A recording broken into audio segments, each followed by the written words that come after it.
కొద్దిగా ముందు చెప్పుంటే చైర్మన్ గారికి వాళ్ళందరూ చెప్పామని ఫోన్ చేసి చెప్తే ఎత్తలేదన్నారు. అశోక్ అన్నకు వాళ్ళందరినీ కూడా ఇన్వాల్వ్ చేసుకుంటే మనం బాగుంటుంది. మంచి కమిటీ సభ్యులు ఉన్నారు.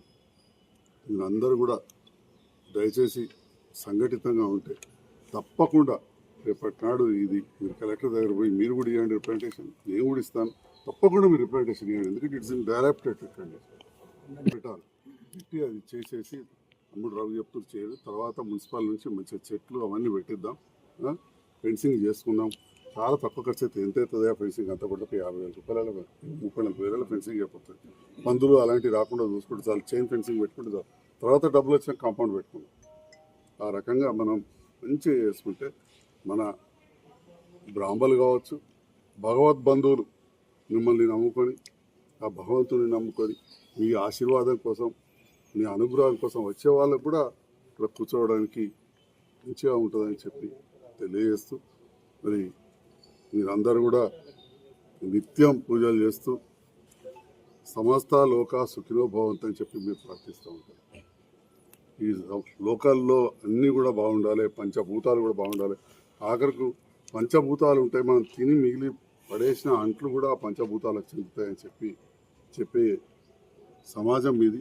ఎందుకంటే చాలామంది అజ్ఞానులను జ్ఞానాన్ని ప్రసాదించే సమాజం మన బ్రాహ్మణ సమాజం. మీరందరూ కూడా సంఘటితంగా ఉండి ఈ ప్రాంతాన్ని అభివృద్ధి చేసుకోవాలి. నా వంతుగా నా సహకారం ఉంటుందని తెలియజేస్తుంది. గత 100 నుంచి కూడా నాయకులం మేము అని చెప్పుకునే వాళ్ళు ఏ కులానికి కానీ మతానికి కూడా సరైన న్యాయం చేకూర్చలేకపోయారు. కానీ ప్రస్తుత కాలంలో గౌరవనీయులైన సంజయ్ గారి ఆధ్వర్యంలో ప్రతి కులానికి కూడా తన వంతుగా ఇతోధికంగా సహాయం చేస్తూ ప్రతి వాళ్ళకు కూడా కళ్యాణ మంటపాలు కానీ ఇస్తున్నారు. ఇంతవరకు ఏ నాయకుడు కూడా బ్రాహ్మణుల యొక్క గురించి పట్టించుకోలేదు. కానీ నేనున్నా మీకు అండగా అంటూ సంజయ్ గారి యొక్క అభయంతో వారి అండతో ఈ రోజు నాడు భజన మండలి కార్యక్రమాన్ని నిర్మించుకున్నాం. అందుకు అఖిల బ్రాహ్మణ సేవా సంఘం తరపున వారికి ధన్యవాదాలు. ఈ బ్రాహ్మణవాడలో మాకు ఏది కూడా ఒక భవనం అనేది లేకుండే చాలా సార్లు విన్నపం చేసుకున్నాం. చాలామందికి కూడా మరి ఇవాళ ఇది ఒక మంచి శుభ దినం అని అనుకోవచ్చు. ఎందుకంటే మా వాడలోనే శాసనసభ్యులు ఉన్నారు కనుక మా కష్టాలన్నీ వారికి తెలుసు.